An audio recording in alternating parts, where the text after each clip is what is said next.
You're pulled over for a broken taillight. The officer walks up, asks for your license and registration, and then asks the question that makes your heart drop. Do you have any weapons in the vehicle? What you say in the next 5 seconds could be the difference between driving away in 2 minutes or spending the night in handcuffs facing felony charges. And most gun owners get this completely wrong.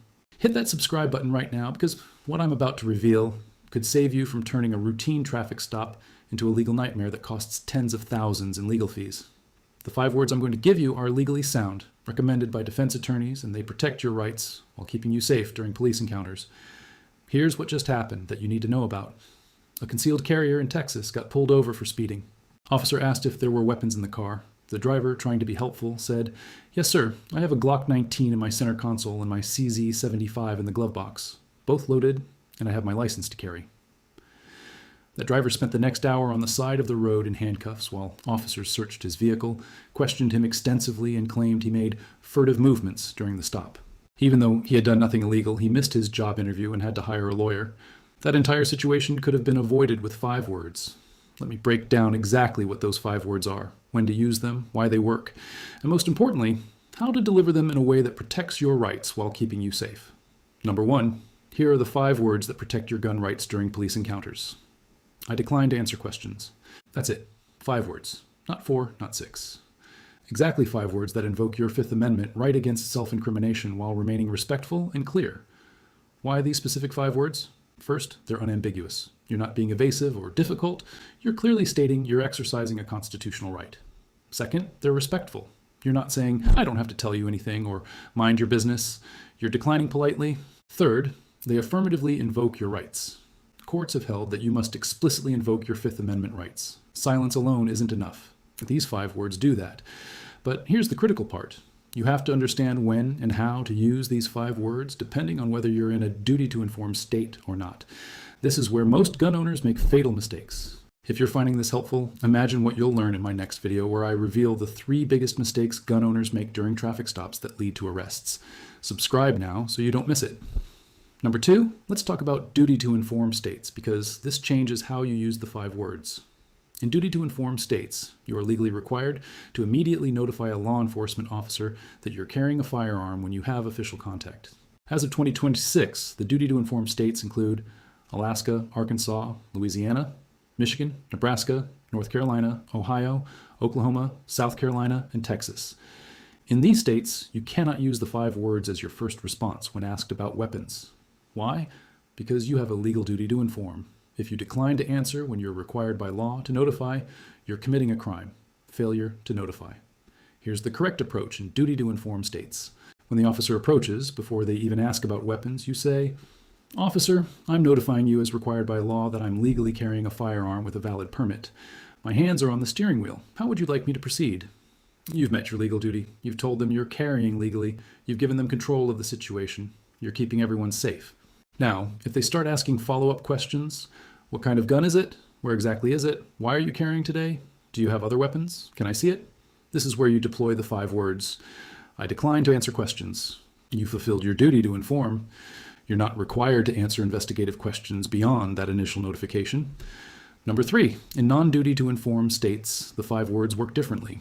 In states without a duty to inform, you are not required to volunteer that you're carrying a firearm. The officer can ask, but you're not obligated to answer.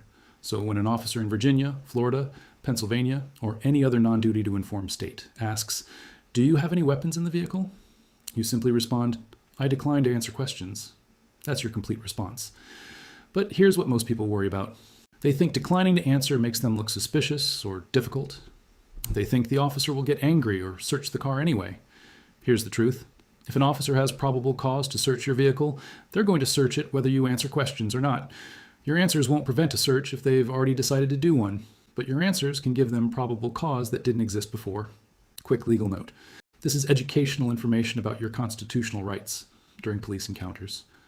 This is not legal advice for your specific situation. Every police encounter is different. If you're facing charges related to a traffic stop or weapons possession, immediately consult with an attorney who specializes in criminal defense and firearms law. Hey, 73% of people watching right now aren't subscribed. Don't be part of that group. Join the 50,000 gun owners who get these critical legal protection tips first. Click that subscribe button because next week I'm revealing what to do if police ask to search your vehicle during a traffic stop. Number 4, let's walk through exactly how to deliver these 5 words in different scenarios because delivery matters as much as the words themselves. Scenario 1, traffic stop in a duty to inform state. Before the officer speaks, you say, "Officer, I'm legally carrying a firearm with a valid permit. My hands are on the wheel. How would you like me to proceed?" The officer then asks, "What kind of gun? Where is it? Why are you carrying it?" You respond calmly, "I decline to answer questions. I've provided my notification as required by law." The officer might get frustrated. They might say, "I'm just trying to make sure everyone's safe." You respond, "I understand, officer. I'm cooperating by keeping my hands visible. I decline to answer questions beyond my notification requirement." Scenario 2, traffic stop in a non-duty to inform state. Officer asks, "Do you have any weapons in the vehicle?" You respond, "I decline to answer questions." The officer says, "That's a yes or no question." You repeat, "I respectfully decline to answer questions. Am I free to go or am I being detained?" You're not being combative. You're calmly repeating your position and asking for clarification of your legal status. Scenario 3, officer orders you out of the vehicle. You must comply. As you exit, you say clearly, "Officer, I'm complying with your order. I decline to answer questions and I do not consent to any searches." If they conduct a Terry frisk and find your gun, stay calm. Do not reach for it. Let them secure it. Then say, "I decline to answer questions. I want to speak with an attorney."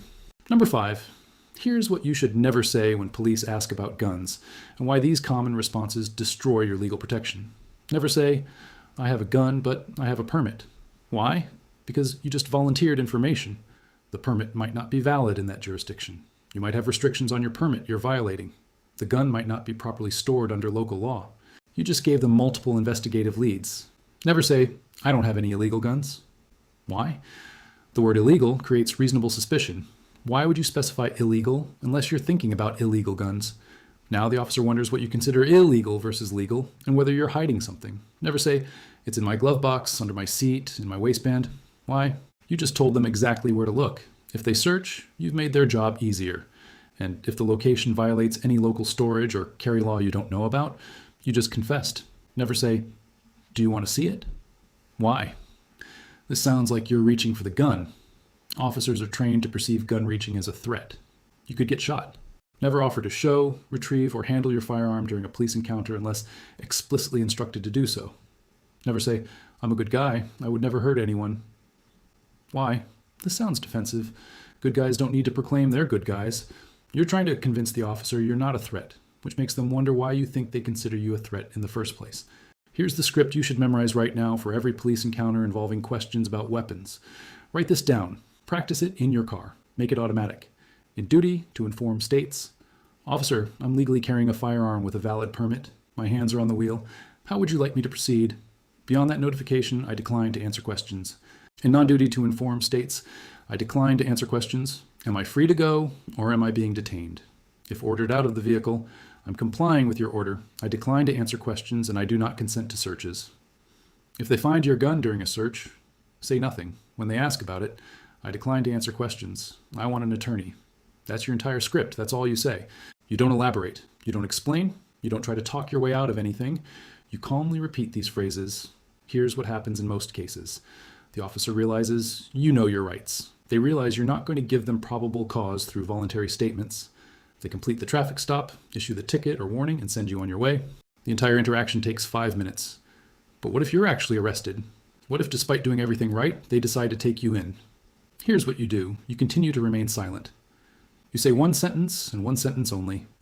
"I'm invoking my right to remain silent, and I want an attorney." Then you shut up completely. Not another word until your lawyer arrives. This information could literally save you from prison. Subscribe now because my next video breaks down the exact legal standard for when police can search your vehicle and how to challenge illegal searches in court. Here's the bottom line. When police ask about weapons, you're facing a legal minefield.